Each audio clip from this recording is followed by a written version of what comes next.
Hello, welcome to the Battling Barrow. My name's Kev, and in this video we are going to look at Dungeon, which is an old school dungeon crawl board game originally released by TSR, now published by Wizards of the Coast. It's been out for a good few years, it's older than I am, and I've only just got a copy for my birthday this week. So let's have a retrospective about the game. Dungeon was designed by David R. McGarry, Gary Gygax, Michael Gray, Steve Winter and S. Schwab, and was published by TSR in 1975. Dungeons and Dragons was released the previous year, but McGarry has said that a prototype of this game was made as early as 1972. The game board features a simple 6-level dungeon containing passages, rooms and chambers. Players move around this dungeon fighting monsters and finding treasures. The best treasure lies in the deeper parts of the dungeon, but so too does the tougher monsters. Players control a character with a Dungeons and Dragons type class, and the aim of the game is to be the first to return to the start of the dungeon with a set amount of treasure. There have been 5 different versions released to date, with each version featuring different artwork and having different character classes available. The original 1975 version had the Elf, Hero, Superhero and Wizard. The hero and superhero were warriors, with the superhero being the more powerful. New Dungeon, released in 1989, had more D&D traditional classes with the warrior, elf, dwarf, wizard, paladin and thief. Classic Dungeon, released in 1992, had warrior, elf, dwarf, wizard, paladin and thief. Dungeon! Released in 2012 by Wizards of the Coast, had a rogue, cleric, fighter and wizard, but there were male and female versions of each. Dungeon! Again, released 2 years later in 2014, had a rogue, cleric, fighter, wizard and also featured a male and female of each, and this is the most recent release of the game. It has been said that the difference between 2012 and 2014 is just the artwork, but I don't know because I've never played the 2012 version. Each character has their own strengths and weaknesses, and in the most recent versions of the game, due to the inclusion of male and female pieces, you can have up to 8 players playing the game at once. One strength that certain characters will have is the need to have less treasure to win the game, but this will be offset by being weaker in combat.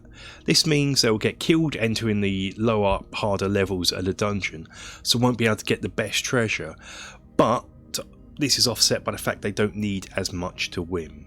Each level of the dungeon is colour coded, so players have an idea how much danger they will experience. Level 1 will be yellow, 2 is orange, 3 is red, 4 is purple, 5 is blue and 6 is green. The game reviewed well when it was first released, with White Dwarf issue 4 giving it 8 out of 10. And this is what this edition of the box looks like. It's lovely and compact, the box, so it's not that big. Put my hands there, see. For comparison, here's Silver Tower. So you can see just how small this is compared to it, so that's nice. This will actually probably fit on a bookcase shelf on certain ways, sort of up like that, not taking up as much room. The back has a picture of the board.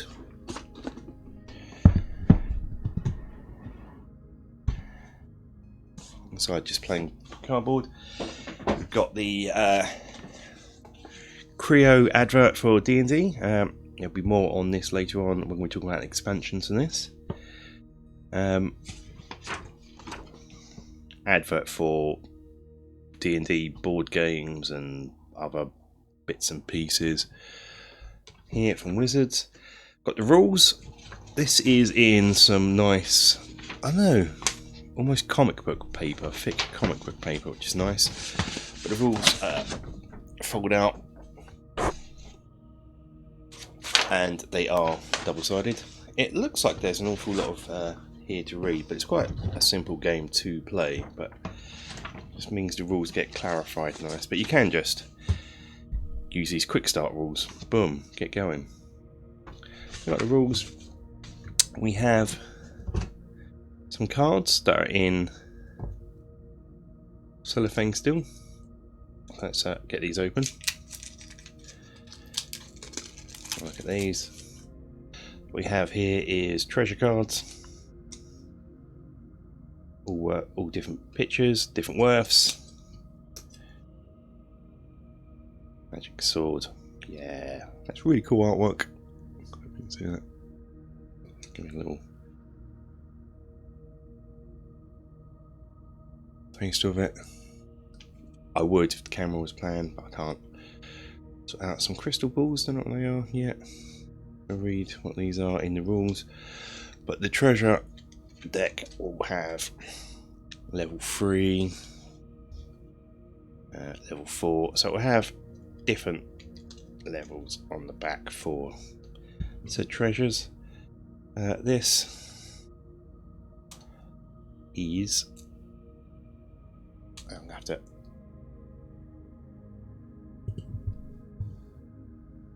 do it like that.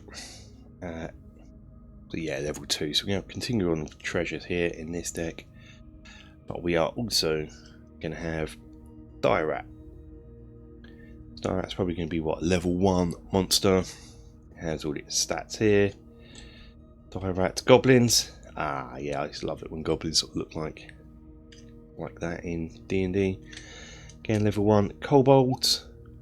Unfortunately, looking like lizards. I know kobolds as dog-like men because I come from original D&D, as it were, and not AD&D where they got turned into lizard men for some reason. We've got plenty of different type of lizard animals in the game. I didn't see the point in that, so I still like thinking of them as dog type men. Ran over minotaurs on level 1. Okay, scallywags, traps, ghouls, giant lizards. Yeah, it's got some evocative monsters in here. Gnolls, hobgoblins, orcs. These are all level 2 now. Orcs, yeah. Evil cleric. No one likes an evil cleric. Got evil rogue, gargoyles, giant spiders, lizard folk. We're on level 3 now. Ogres, slide trap, werewolf, zombie. A zombie on level 3 in cage trap, drowse. We're on level 4 now with drowse, yeah. Duergar, yeah. Evil dwarfs, green slime, hill giants in a dungeon, mummy.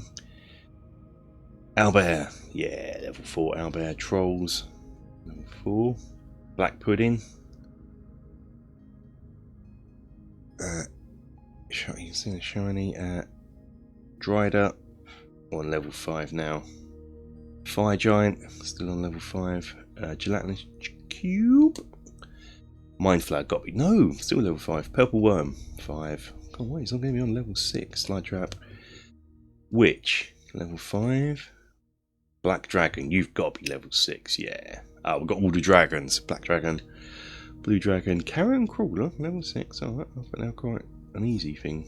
Only level 1. Dragolich, evil wizard, red dragon, vampire, yeah, and then we want to do more treasure. So there's your little deck of cards. Quite small, but they do the job. And you have this insert. Standard dice, nothing special exciting about dice. And we have a sheet of chits. So we have these tombstones, which I'm assuming is for dead monsters, time things, number things, and your player standees. You have your 2 fighters, male, female, clerics, fighters, male, female. So you have little drow, female, lass, rogues, male, female, and wizards, male and female again. Yeah, I like those. Probably would replace these in time with some models or something, but like them. The board is next, and the board is a fold-out board, and it's actually quite a hefty size. Let's see this. hope I can get it all in as best as possible. But yeah, we go. So starting areas here, and level 2 is this up here. 3 is either side, 4 either side, 5, and then just 1, 6 down here. You can, from the starting area, effectively just get yourself straight down to 6 if you want.